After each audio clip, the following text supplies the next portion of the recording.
দিকে দিকে চলছে সেনার তল্লাশি। বারামুলা থেকে বদগাম লাগাতার তল্লাশি চলছে উপত্যকার বিভিন্ন জায়গায়। বিভিন্ন এলওসি পয়েন্টে বাড়ানো হচ্ছে বাহিনী। প্রতি 1 কিলোমিটার অন্তর মোতায়েন করা হয়েছে বাহিনী। কাশ্মীরের রাস্তায় বিশাল সেনা কনভয়। কোথায় লুকিয়ে রয়েছে হামলাকারীরা, কোন দিক থেকে তারা ঢুকলো, কোথায় তারা আত্মগোপন করে রয়েছে, সেই সমস্ত কিছুরই সন্ধানে চলছে তল্লাশি। এই মুহূর্তে সুকান্ত মুখোপাধ্যায় সরাসরি অনন্তনাগ থেকে আমাদের সঙ্গে রয়েছেন। সুকান্ত, একদিকে গোটা কাশ্মীর জুড়ে বলা যায় নিরাপত্তার একেবারে বজ্র অটুনি। এরই মধ্যে এনআইএর টিম তারা সেখানে রয়েছে, বিভিন্ন জায়গায় যাচ্ছে তদন্তের প্রয়োজনে। কি খবর, আজকে তারা কোথায় যেতে পারে? এবং একই সঙ্গে সুকান্ত জানতে চাইবো সেনার তরফে তৎপরতা, সেটাও তো একেবারে তুঙ্গে। একেবারে দেখো, 22 এপ্রিলের ঘটনার পরিপ্রেক্ষিতে দুটো আঙ্গিক রয়েছে। এক হচ্ছে আজকে 13 দিন পেরিয়ে গেল, এখনো পর্যন্ত এনআইএ এই আসিফ ফৌজি এবং বাকিদের খোঁজ পেল না। সেই পরিপ্রেক্ষিতে গতকালকে একটি বিস্ফোরক ইনফরমেশন হাতে আসে আমাদের, যেখানে বলা হচ্ছে যে এই যে আসিফ ফৌজি, আবু তালহা এবং আদিল হোসেন ঠোকার যারা হামলা চালিয়েছিল, তারা হামলা চালানোর পর কিন্তু তারা এই উপত্যকাতে এখনো পর্যন্ত লুকিয়ে রয়েছে। এখানে প্রশ্ন উঠছে যে উপত্যকাতে যদি তারা লুকিয়ে থাকে, তাহলে সেনাবাহিনীর তরফে যখন এই একেবারে জঙ্গল জুড়ে তারা তল্লাশি করছেন, পার্বত্য এরিয়া থেকে চপারের মাধ্যমে বা ড্রোনের মাধ্যমে তারা তল্লাশি করছেন, এই মুহূর্তে দাঁড়িয়ে তারা ধরা কেন পড়ছে না বা তাদের অবস্থান কেন ট্র্যাক করা যাচ্ছে না? ঠিক এই জায়গা থেকে এনআইএ তদন্তের ক্ষেত্রে কিন্তু তাদের যে জোর তা আরও বাড়ানো রয়েছে। এর আগে আমরা দেখেছি ঘটনা রিকনস্ট্রাকশন করা হয়েছে, 3D ম্যাপিং করা হয়েছে। তার পাশাপাশি কিন্তু আমরা দেখলাম যে জিআইএস সিস্টেম অর্থাৎ জিওলজিক্যাল ইনফরমেশন সিস্টেমকেও কাজে লাগানো হচ্ছে গোটা যে উপত্যকা রয়েছে সেই উপত্যকার একেবারে পরিধি বোঝানোর জন্য। কিন্তু তারপরেও কেন ধরা পড়ছে না, এই বিষয়টা নিয়ে কিন্তু উঠছে প্রশ্ন।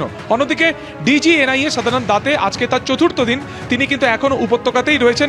যদিও তিনি আজকে বাইসারান ভ্যালি বা পেহেলগামে নেই, তিনি কিন্তু শ্রীনগরে বসে আজকে উচ্চপদস্থ মিটিং করছেন।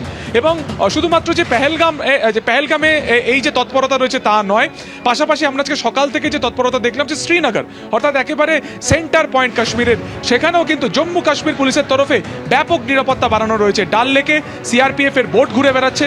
ঠিক যে জায়গাতে পর্যটকদের ভিড় থাকে, পর্যটক এখনো কার্যত শূন্য, সেই জায়গাতে কিন্তু এই মুহূর্তে সেনা এবং অন্যদিকে জম্মু কাশ্মীর পুলিশের তৎপরতা রয়েছে। এবং আমি তোমাকে একবার ছোট করে দেখানোর চেষ্টা করবো, হচ্ছে ন্যাশনাল হাইওয়ে 44, জাতীয় সড়ক 44, অনন্তনাগে আমরা রয়েছি। এর থেকে কিছুটা পিছনেই রয়েছে পুলওয়ামা, যেখানে সেই একেবারে অ্যাটাক হয়েছিল জওয়ানদের একেবারে কি বলবো তোমার কনভয়েতে 40 জনের মৃত্যু হয়েছিল। সেই ঘটনার পরেও কিন্তু একই রকমভাবে একাধিক জঙ্গি সংগঠনের নাম উঠে আসে। ঠিক সেই পরিপ্রেক্ষিতে যেটা তোমাকে বললাম যে দুটো আঙ্গিক চলছে। এক যেমন এনআইএ তারা তদন্ত করছে, দ্বিতীয়ত হচ্ছে অদ্ভুতভাবে গত 48 ঘন্টাতে বারামুলা যে ডিভিশন রয়েছে, যার মধ্যে একের পর এক লাইন অফ কন্ট্রোল বা এলওসি রয়েছে, যার মধ্যে রয়েছে সোপোর জেলা, অন্যদিকে রয়েছে তোমার সোপিয়ান, এদিকে তোমার উড়ি সেক্টর যেখানে আমরা কালকে গেছিলাম, বাক্কুপোয়ারা, এই প্রত্যেকটা জায়গা যেখানে একেবারে সীমান্তবর্তী গ্রামবাসীদেরকে সরে যেতে বলা হয়েছে। সমস্ত গ্রাম প্রায় একেবারে সদস্য সংখ্যা একেবারে নেই, কিছু জন রয়েছে তারা গ্রাম পাহারা দিচ্ছে, সেখানে বাংকার তৈরি করা হয়েছে।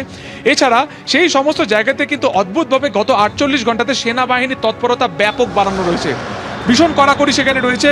একেবারে যারা সাধারণ মানুষ রয়েছে তাদের আধার কার্ড বা অন্যরকম আইডি কার্ড ছাড়া তাদের ভেতরে যাওয়ার পারমিশন দেওয়া হচ্ছে না, তাদের নিজেদের বাড়িতে যাওয়ার পারমিশন দেওয়া হচ্ছে না।